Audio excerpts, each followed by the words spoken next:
Welcome to the Amazing Authorities Podcast, where game changers, visionaries, and category leaders share how they built their brands, platforms, and global influence. Your host is Mitch Carson, international speaker, media strategist, and creator of the Instant Authority System.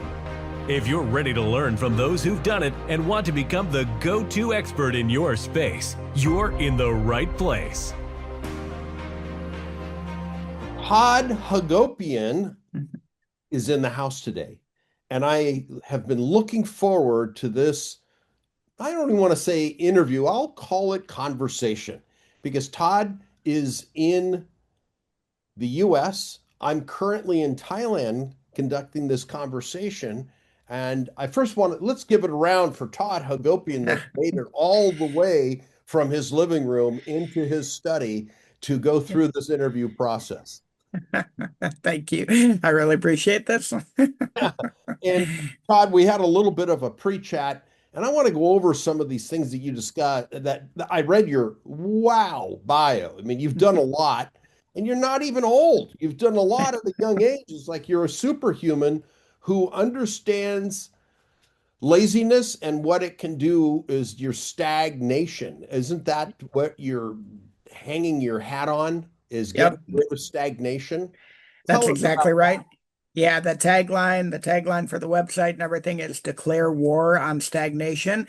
And the idea behind that is there is like 10% of the companies, they're in super growth mode and they want growth consultants. 10% of the companies are kind of in crisis mode and they want crisis consultants. But there's these 80% of people that are fighting stagnation and they're kind of slowly going down. And if they don't fix it, they end up in crisis. And what I realized is not a lot of people kind of work with these companies. And these companies are the ones that end up getting the cookie cutter consulting advice. So they all do the same thing. And then they end up going down and eventually getting into crisis. And I'm a turnaround executive, and that's what I do. And so I usually get dropped in at that point. And one time I got dropped in before that point, and it was a huge turnaround. Like it was so much easier and so much more fun, and we made so much more money. And I was like, man, people have to start declaring war on stagnation before they get to crisis. It's so much easier, you know what I mean? So that's how it all started. And did you have to come in with a big knife, or usually allocate? Okay, so you've got to.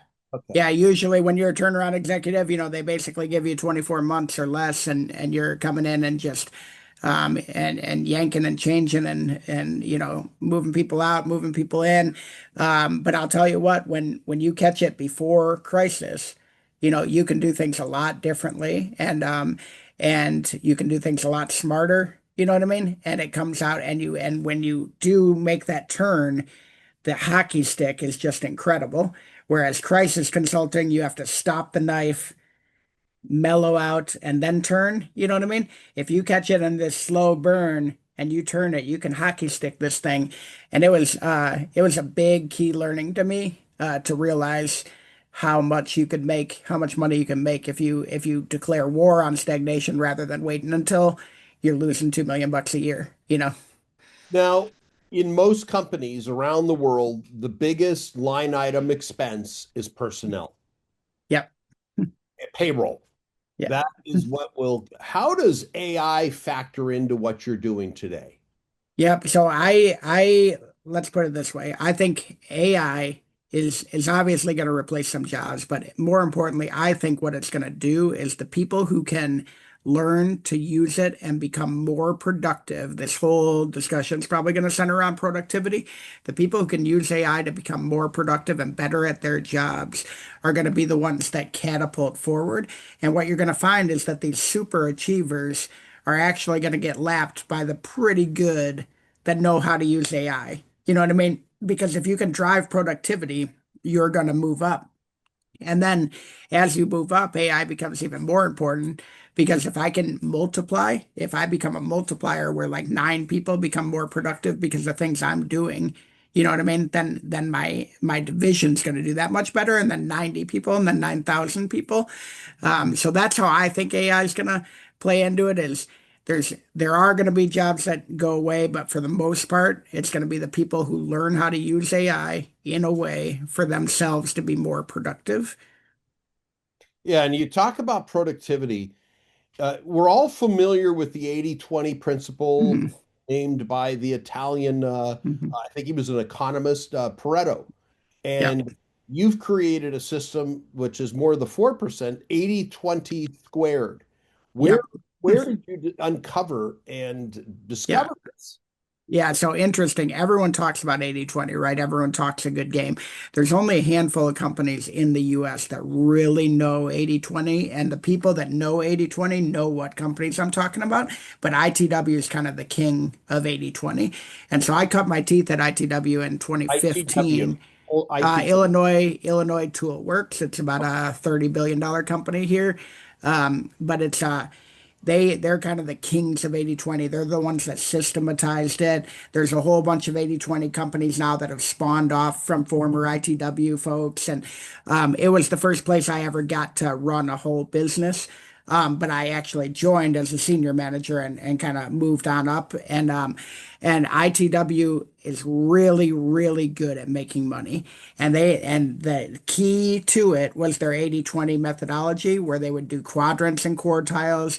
You would list all the customers by revenue, you would list all the products by revenue, and then every single customer product combination, you knew revenue and margin.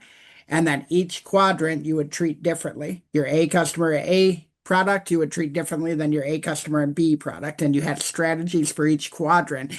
And it was amazing how much money you would lose and how much time you would spend on the B customer B product, when you made all your money on the A customer A product and didn't spend any time on it. You know what I mean?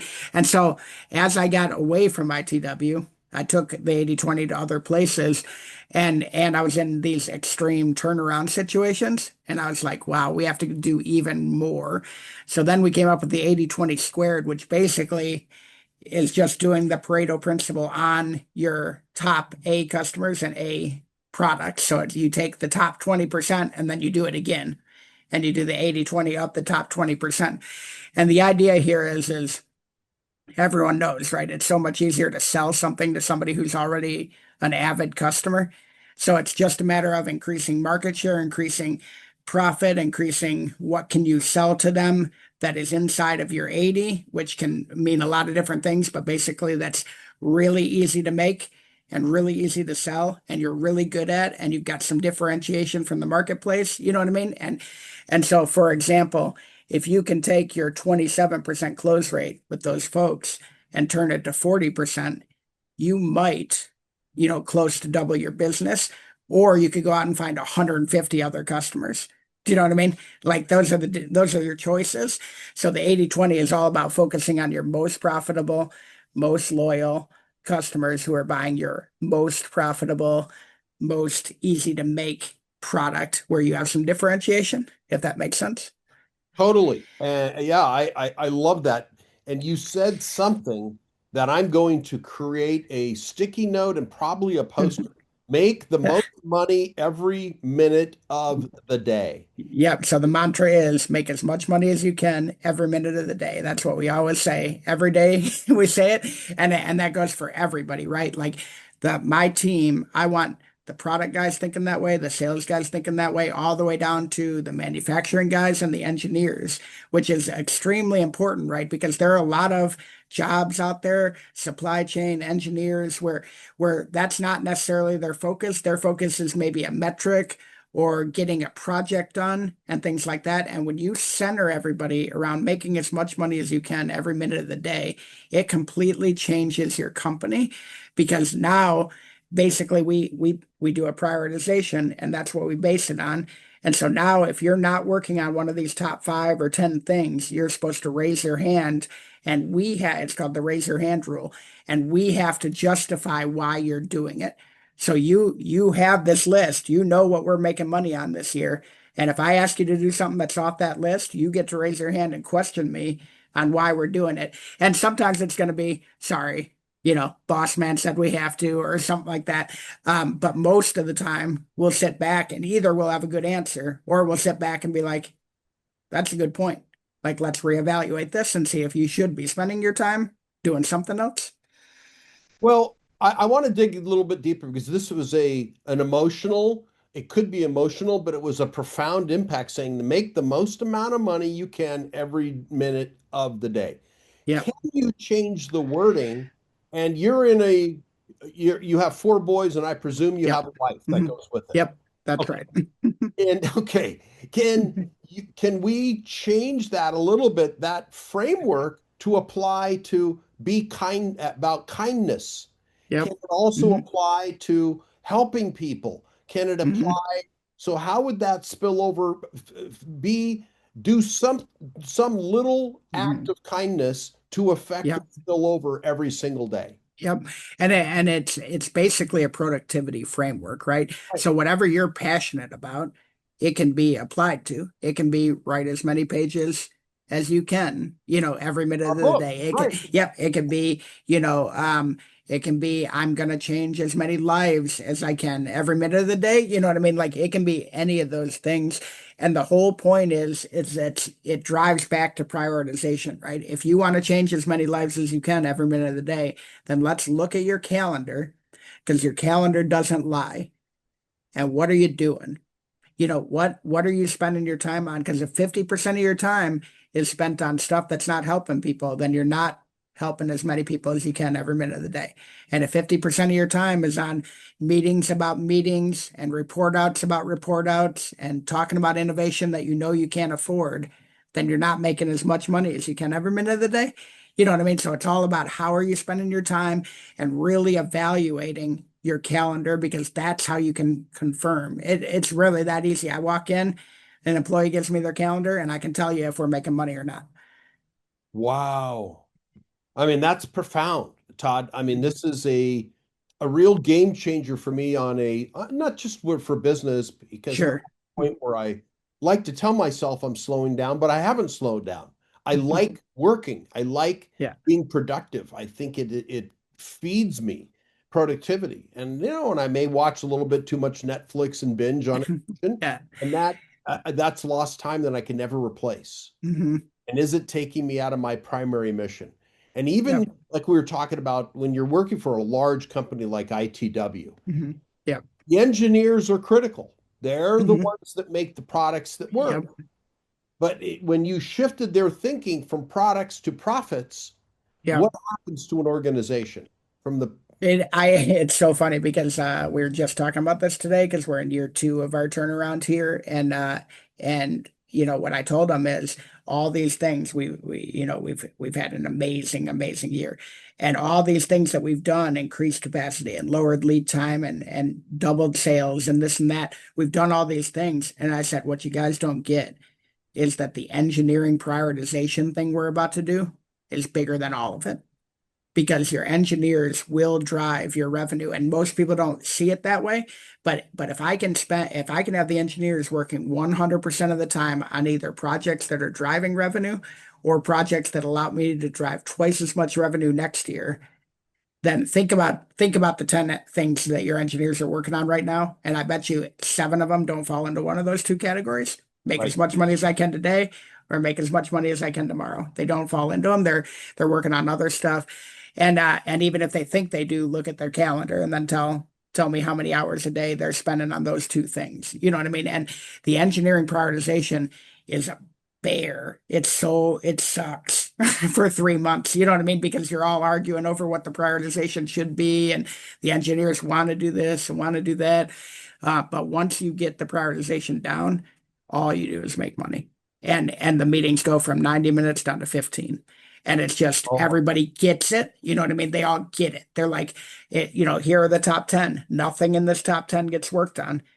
And if something falls out of the top 10 because you either finished it or decide it's not good enough, then something else comes up and you have this marketing shelf of good ideas and you know what's next. And the best part about it is number 65 used to come in and take a whole bunch of engineering resources, and then you'd either do it or you wouldn't. But now we know ahead of time when they bring number 65, we know it's not going to make the top 10. No one spends 1 second on it. And the sales guys start to understand that that's not going to happen. and the manufacturing guys start to understand. And so they don't even bring it. And so then you never end up spending time on these time wasters that don't make you money and that just drive complexity in the organization. All right, I want to bring it down very granular. Sure. How often do you check your email? Oh, that's an excellent question because it's a funny one. I always say this. I have 20,000 unread emails. So I'm either the laziest person in the company or the most efficient because I will scan my emails and I will only read them if I believe they're in my 80/20 squared. And people know me, and they know that if they need to get a hold of me, they walk over, my office door's open, you walk in, you tell me what you need, and we get it done. But email to me is just record keeping, and I'll get to it when I get to it. I will scan them and look, and there's certain people that I read every time, and there's certain topics that I read every time, but I literally have 20,000 unread emails in Uh, my work email. I think I You do. should see my personal email. So, yeah, I think I'm around the same. It's yeah. if I get caught up in it, Mhm. 95% of it is spam. Yep, it is. Yep. Even at work, it's crazy. I spend so much Mhm. time getting rid of spam. Yep. And that's why I thought because what you're really talking about is becoming more productive. Yeah. Yeah. You're talking about Everything. a calendar is productivity. Mhm. This is Yep. productivity, productivity, productivity, Yep. focusing on what matters. Yep. That's exactly right. We call it the Karelin method. And what it is a lot of people do this activity times efficiency equals results. A lot of people know that, right? And that's basically if you work more hours and you're more efficient during the hours, then you're going to get more, right? 20% more hours, Output. 20% more efficient, you'll be 44% more results, right? So it's real easy to tell people like go work more hours and get better at your job, right? Like that solves everything. So, so what I did is I took one step further and said it's activity times efficiency times focus. Because I could have you work 20% more hours and get 20% better at your job. And that's 44% better. But if I take you and instead of 8 hours a day, or sorry, 8 hours a week on the top 4%, you're spending 48 hours a week on the top 4%, you're going to be 600% more productive. Do you know what I mean? So that's what it's about. It's about the work more hours. Yeah, I'd like you to work 48 to 50 hours a week, but not 80. You don't have to. The get more efficient. It's all about outsourcing, automating, systematizing, using AI, doing things so that you spend all the time in your day on things only you can do. So imagine that. Imagine you got 150 employees and every one of them only spends their time on the things that only they can do. We preach this all the time. If it's something that anybody can do, outsource it, systematize it, automate it, AI it. But if it's something only you can do, that's what I want you spending all your time on. It increases personal autonomy, accountability. They feel good about coming to work. People don't care about working an extra hour a day. That's not why they get mad. They get mad that they had to work an extra hour a day because they had 2 hours of wasted meetings a day. That's why they get mad. You know what I mean? And so if they feel like they're contributing every minute of the day, you have a completely different feel in the office. And they're So, inspired and feel like they're yep, part of something. that's Uh, right. that's so important. My gosh, because again, I state the obvious. The biggest line item expense is payroll, Yep, and it's your greatest asset. yep. Yep. And we don't try to lower that line item. Payroll is important. What we try and do is my rule is the no backfill rule. Somebody leaves, you don't backfill them. You do a rapid reorg. Take a look at your team. How can you move people around so that they're best fit, their strengths are being used, and then you add what we call the multiplier. So instead of rehiring that one buyer, you know what I mean? You shuffle your buyers around so that they handle everything and maybe you bring in a master scheduler who will make all the buyers more productive. You know what I mean? Or something like that. So instead of backfilling, we never backfill. Yeah, it takes an act of God to get me to backfill something straight backfill, right? It's always reorg and then come to me and tell me what your multiplier is, and we'll hire somebody better. I don't care if it costs more. If it makes 8 people more productive, we'll bring in somebody higher priced, but I need a multiplier, not a backfill. And so we do that almost every time that we have an opening. Why do people leave? Why do people leave? Well, so again, I'm a turnaround manager, right? So I'm usually coming in when things are not that great. Yep. And one thing that you'll find is that your best folks during not great years don't like change sometimes because they're really good when things are really bad. And then when you change stuff around, it takes a lot out of them and they have to change how they're doing things to remain really good. And so you do have this weird dichotomy where your best people sometimes start doing this, and some of these other people who were very underutilized or incorrectly utilized start doing this. But change in general just freaks people out, right? They get scared, um, and that's why people leave under me. And it usually happens in the first 3 to 6 months, and then after that, it all evens out. So There was a movie with George Clooney where he traveled the globe and he came in and he terminated people. And yeah. I think it was called Up in the Air. Mm, Up in the Air, where he was celebrated and he was a not necessarily a turnaround guy, but he made it available for the yeah. turn. He had to let people go Yeah. before the turnaround Yeah. people came in. Mm, You have yeah. to let people go, or is that HR that does it?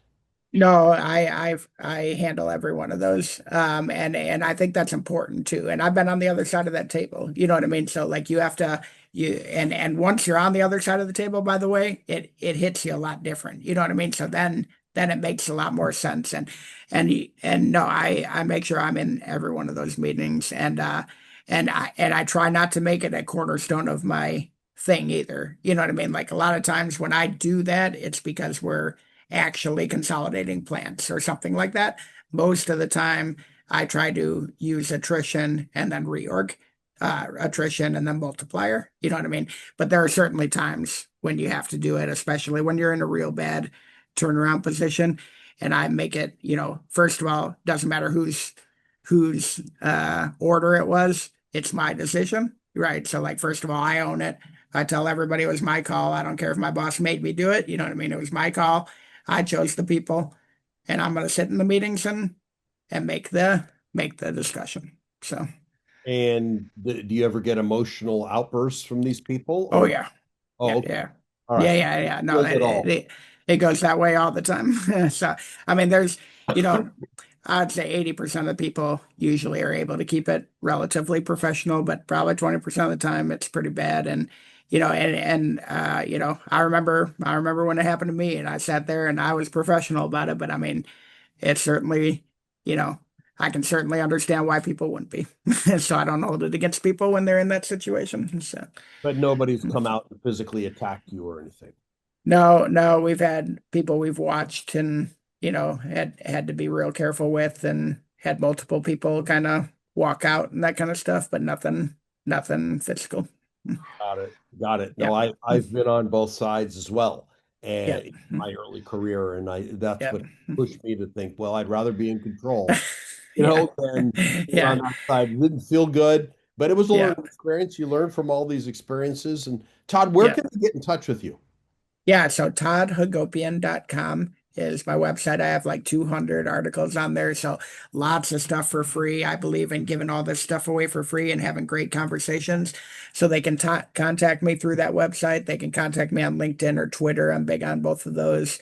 I love talking about this stuff. So if you have questions, I'm not going to charge you. I don't charge anything for anything other than the book. So just come on in and ask a question. And your book is coming out real soon. Yeah, so it's pre-order on Amazon. So it's called The Unfair Advantage, Weaponizing the Hypomanic Toolbox, and it's pre-order and it will be launching January 20th. Great. Well, I mean, you've been a superb guest. My God, I've got great notes that I've taken down. And I love the make money, make the most amount of money every minute of every day. That's exactly right. Now Yep. that I'm going to put some spins on that. I'm going to use Yeah. AI Yeah, do it. and put spins on this for helping people, put spins on Yep. this for fitness, for Yep. health, be the healthiest you can every single day, be conscious of Yep. what you eat, because that Yep. all of these different little spin-offs, let's call this is Yep. the hub, and then we'll create the Yep. spokes of the wheel. That That's right. man was huge. And the 80 Yep. 20 squared. Wow, huge, Yep. Todd. I mean, multi-million-dollar gems when you know how to rub them and make them Yep. shine. And that's That's what you exactly right. empower. And it all goes back to your calendar and it all goes back to your decision making, right? So no matter what you apply that to, it's just about how are you spending your time and how are you making your decisions? And when you can control those two things, you will double your income, you will double your business, you will turn around a loser. You know what I mean? It will happen. Well, it's also your life. Hey, let's spill Mhm. it other than Yep. profit. Mhm. So think about just the double underline. Yep. You can apply this to your Yep. physicality. You can apply this Yep. to your marriage. You can apply this. Yep. Are you doing everything you can to love your partner the most That's right. amount every day in order to maintain this relationship at a high level? It can Yep. happen. And I just think That's exactly right. all of this can apply. And that's the real takeaway I got. I mean, all Mhm. multiple gems. Yeah. That Yeah. was my personal biggie right That's there. good. Thank Yeah. you for that, Wonderful. Todd. No And you've been problem. a great guest, and I would love to have you on again because I'm sure you've got more Yeah. gems under the hood. Yeah. I've got two more books coming out in the next year, so I'd love to jump back on and we got other frameworks we can talk about. It'll be fun. Great. Thank you so much, Todd. Yeah. Thanks for tuning in to the Amazing Authorities Podcast. If today's episode inspired you, take a moment to subscribe, rate, and leave a review. It helps more experts like you rise to the top. For behind-the-scenes access and free resources to boost your authority, head to mitchcarson.com. Until next time, stay amazing.